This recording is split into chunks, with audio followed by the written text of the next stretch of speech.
We now go into this very important conversation. Nigeria's aviation sector is under serious pressure as the soaring cost of jet A fuel continues to threaten airline operations across the country. Industry stakeholders have now written to President Bola Tinubu, members of the National Assembly and the Ministry of Aviation and Aerospace Development, calling for urgent intervention to address the worsening crisis. They warn that the sharp rise in fuel prices, coupled with mounting debts and financial strains on airlines, airports and ground handlers, could lead to service disruptions, job losses and possible collapse within the aviation ecosystem if swift action is not taken. Joining us for this conversation via Zoom is General Secretary, Aviation Roundtable, Olumide Ohunayo. Good morning, sir. How are you doing? Good morning, sir. Can you hear me? Mr. Olumide, can you hear me? Yes, I can. Okay, good morning. How are you doing? Thanks for joining us this morning on the show. This is a very important conversation. We all know what fuel means to aviation. I mean, without fuel, no plane can take off and no plane can land.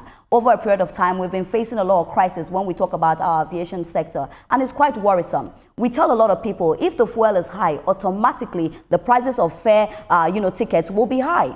Now we're looking for how do we come to an end, to put the situation to an end. Are we looking for short-term reliefs, or are we looking for reliefs that will stand the test of times? A lot of people had warned that if we do not come to a conclusion on this, there may be a strike. And just to think about it, imagine if planes cannot take off and land, a lot of people will be stranded. But I just want you to give me an overhaul. How do we put an end to this situation, knowing how important it is for fuel in aviation, and knowing that these airlines are struggling as well. Nigerians have been speaking, fare prices are high, but we also forget that these airlines as well, they put in a whole lot just to make sure that they're able to buy fuel. Now, looking at how expensive this fuel is, how do they maintain and how do they deliver for Nigerians? Well, good morning, viewers. I think you've taken off right, and I think the options could be before the government right now. It's a mixed bag. Rather than focusing on the fuel itself, the airlines have brought up the issue of outstanding debts, the issue of taxes and charges, and the access to capital at a single digit. So they brought a lot of things to the table. We're supposed to first focus on ending this fuel crisis, because this crisis has exposed us that at any time that any volatility in the international market, aviation is disrupted, and I think we should be more focused on that. And I think that was what the Interministerial Committee has come up now. That is, let us deal with this fuel crisis first, then we move to other demands of the airline operators of Nigeria. And in doing that, the Ministerial Committee met with the Nigerian downstream and upstream Petroleum Regulatory Agency, and they've come up with some positions, and I think those positions would help with this crisis and see how we can mitigate it, and again not allowing it to happen in the future. We just need to concentrate on that, how to mitigate this crisis. Because what I see, other countries are talking about telling us that the fuel, aviation fuel available to them would last them 6-7 months, and then they're cutting taxes. I have not heard the ones we have how long that program would last for us. And I think that's that. And like you said, I think we should focus more on how to address this fuel crisis, which has moved from about 30 to 40% operational cost to about 50 to 60% presently due to the cost of aviation fuel. Absolutely, Mr. Ohunayo. Now, Nigeria produces crude oil, and yet the paradox here is that aviation fuel remains so expensive. What exactly is the disconnect within the value chain? Where exactly does that? Because in more stable aviation environments, fuel costs operate within domestic operations. They take domestic infrastructure into account. Why isn't that taking place in Nigeria? Well, like I said earlier, some countries have asked that taxes on fuel, aviation fuel inclusive, should be reduced to as much as 50%.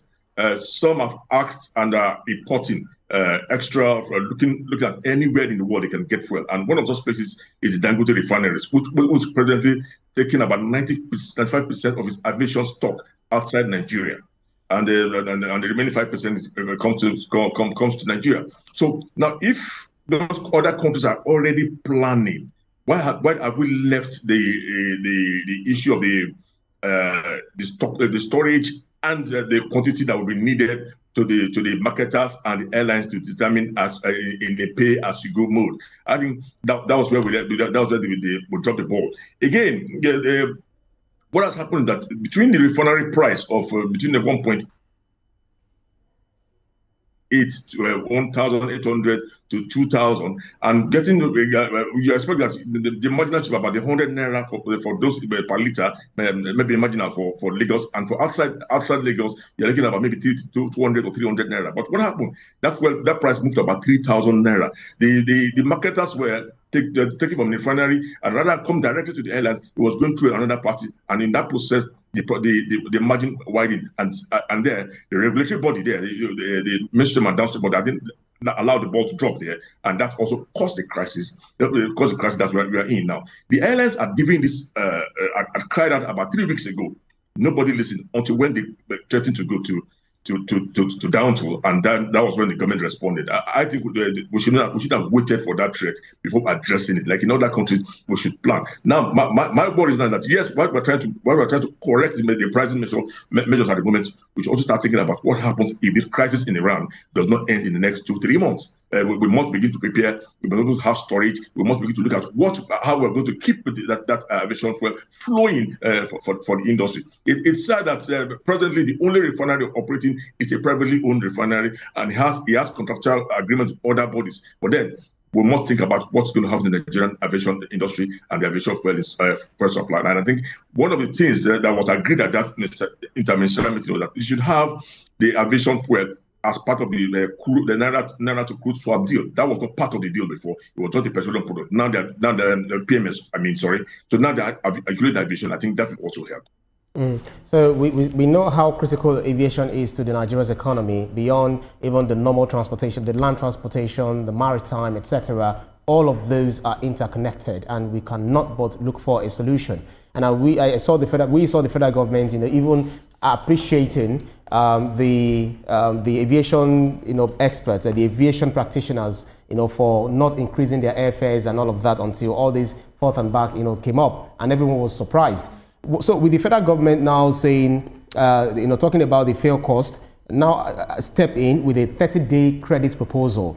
From your reading of this situation, is this truly a fuel crisis, or something of larger failure of policy, supply chain planning, and market regulation? Exactly how do you see this? Well, I think I'll go with the last part, which is failure of management and planning. We saw the crisis come up when the Strait of Hormuz was blocked, and we saw other countries react. We were completely docile. We didn't react. We just left the marketers and the airlines to be discussing and going on and on as it was before the crisis. In a time of crisis, you need to come up with strategies. And like in some other countries now, the airlines are discussing with their government. The government is bringing out what they can offer. In the US, they've offered the airlines about $2.5 billion in support. But then the airlines are supposed to come up with equity holdings for the public. They're supposed to bring out their financial books. The same thing in Europe. Some airlines have cried out. They're offering to participate and help in restructuring. Not just the government bringing something to the table. The airlines are also to bring something to the table. But most importantly, is that the financials and their books are open, and the accountability, and that they promise to return it. But you see, if we had addressed, coming back to the fuel issue, if we had come up with strategies looking at that war that might go beyond the 2 weeks or 3 weeks that the US planned, we probably would not have been in this situation. And one of the things all the things we are trying to address now were things we would have done maybe about a month or 2 months ago. But now we are here now. And I think it has come now for us to decide. Now that we have decided to face it, then let us work on it and ensure. Most importantly for us is that we should ensure that there will not be a repeat of this at any time there's any oil volatility in the international sphere, and that will now affect our aviation industry. We must work towards that. All right, very nicely put, but I just want to go from the angle of what is next, for us in terms of aviation in Nigeria. What is next? with everything that we see happening. We know that the federal government is just trying their best to make sure that there's ease on travelers, with the kind of monies that we're paying to fly.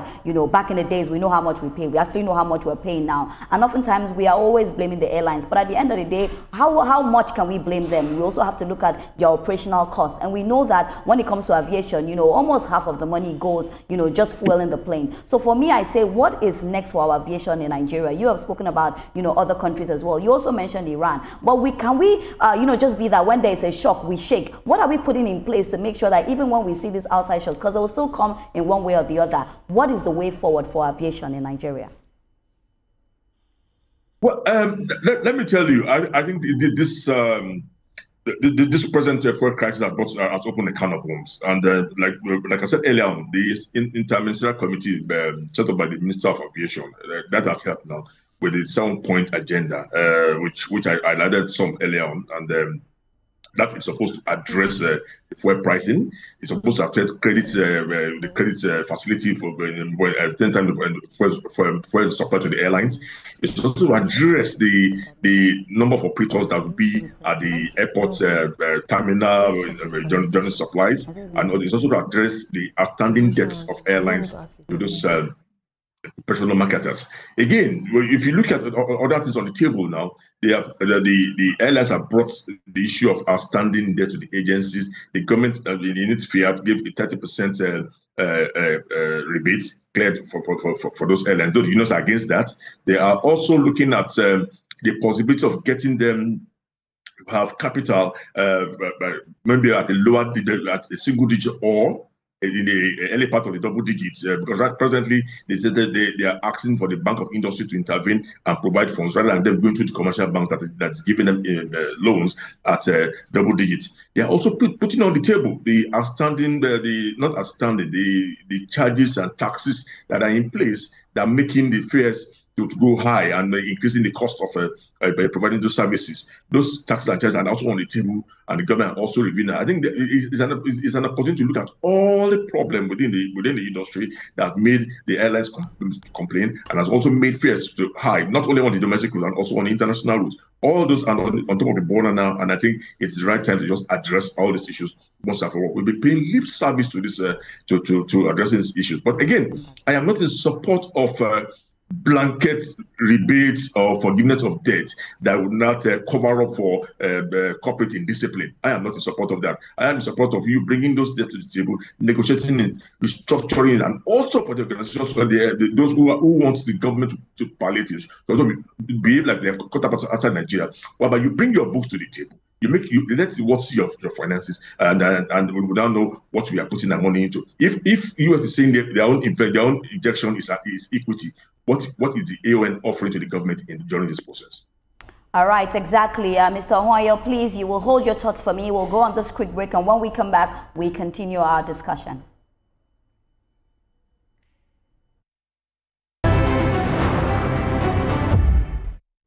You're still watching TVC Breakfast, and Mr. Ohunayo is with us. We're talking about aviation. Olumide. Thank you, Mr. Ohunayo. Now, your organization, the Aviation Safety Roundtable Initiative, recently sent out a letter of appeal to the President, members of the National Assembly, and the Ministry of Aviation and Aerospace Development. And while it was a letter of appeal, there were urgent issues that were raised. You are urging the President to now act very swiftly, to what you describe as a chain reaction in the aviation sector arising from the cost of jet fuel. Recently now, we know that the federal government has now decided to give a credit scheme to aviators. What do you make of this? Can you outline, the pressing issues within this letter of appeal for Nigerians and what this means for the aviation sector? Well, I think if you look at that letter, we're just looking at what is happening right now with the airlines threatening to down tool, which is supposed to be on Thursday, and one or two of those airlines have stopped flying. Others are reducing their frequencies, reducing gauge means aircraft size. And when airlines begin to reduce frequencies and reduce aircraft size, what suffers is that chronic problem of flight delays and cancellations. and the passengers will continue to suffer. Now, if you have, we know that the airline is the industry that moves the people and the economy, so we cannot afford to ground it now. So it was on that basis that we said, look, well, rather than just start expanding to 30% outstanding debt that's causing friction between the government and the unions, why don't we first address the fuel crisis, the jet fuel crisis prices that is on the top of the board now? I'm happy we are bringing up issues, but let us first address that jet fuel crisis, because before the crisis, it was between 30 to 40% of operational cost. Now it has moved to about 50 to 60%, and that is not going to make any airline profitable. And the airlines have also been good enough not to increase the fares to commensurate with the price of aviation fuel presently. So it's very important that the focus should be on addressing the fuel price and availability first. And in doing that, we appeal to the Mr. President, let us not lose focus. Let us deal with that quickly. Let's also assure the airlines and the public that after dealing with the prices now, we are sure that we're going to have supplies throughout this period of crisis in the Strait of Hormuz. Thereafter, we cannot, after we have done that, we can now move into the other issues that have been raised by the airline. We need the airlines to operate. We need the airlines to survive. We need passengers to also fly, and the passengers. This is off season. So if you increase fares now, you're practically going to drive the passengers away from the airport. But again, without the passengers, there are no airlines, and without these airlines, there are no agencies. So if there are no agencies, there will be no other services. Even the airport, every other person, because it's the airlines that are making all the agencies and other activities to work within the aviation ecosystem. So we must take care of the goods before going to the farm. Absolutely. And so that's why we have come up with. Let us sit down and address this issue about this fuel crisis first, then take on other issues that have been on the burner that we have always treated with kid gloves. But it's time to address all and save the airline industry. So, Mr. Ohunayo, according to your letter, as you said, you told the government to save the airline first through emergency credits, refunds and debt relief, warning that if airlines collapse, the whole aviation ecosystem suffers. But in a tough economy, should public-backed intervention prioritize private airlines, or do you think government instead should focus on long-term reforms rather than the short-term rescue packages that you're requesting government for through your statement? What we requested for that is for us to first address the fuel crisis. There are other issues in the industry that will look forward to government attention. And again, it's not only the airlines. They are the airport concessionaires. They are the ground handlers. The ground handlers are claiming to have 6 billion debts with the airlines. The oil marketers also have debt with the airlines. So it's a whole gamut of things. I'm not saying we're saying prioritize the airline now, but you must address all other participants in the aviation ecosystem. You must address this. We must address this problem. But in doing that, airlines should not be isolated. Other players in the industry who are also going through the pain must find a way around it. But then we do not support any corporate indiscipline or measures that will not make airlines accountable. What else we ask for support at this time? Airlines, like I said earlier on, must bring something to the table, like their counterparts. We want to see your financial books. We want to see how these debts are acquired by virtue of maybe overpricing, over taxes and other things. But it's not just giving a blanket check for the government and then they walk away and we'll go back to the same problem, because that's happened in the past. We are not asking for that. Any money given now must be accounted for. It's either coming as equity or it's coming as a short loan with lower interest rate. But we are not saying go ahead and dash the money. No, not again. Yeah. But I love the fact that you're highlighting on the issue, and we're saying that we do not want any short-term relief, because if we have a relief for 2 months, 3 months, 5 months, or even a year, after 1 year, it will come back and haunt us. So the most important thing is making sure that whatever measures we put in place is something that will stand the test of time. But we've been talking about government. Let's also now look at the airlines.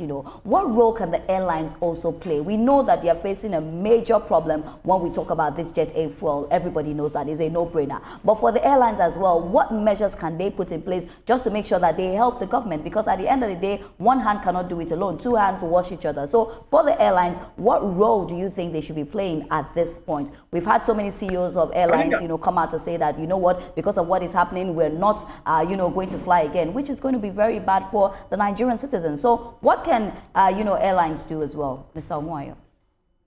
No, I don't think they were saying they were not going to fly again. They said they were going to stop flight, depending when the fuel price is addressed and treated in fairness to them.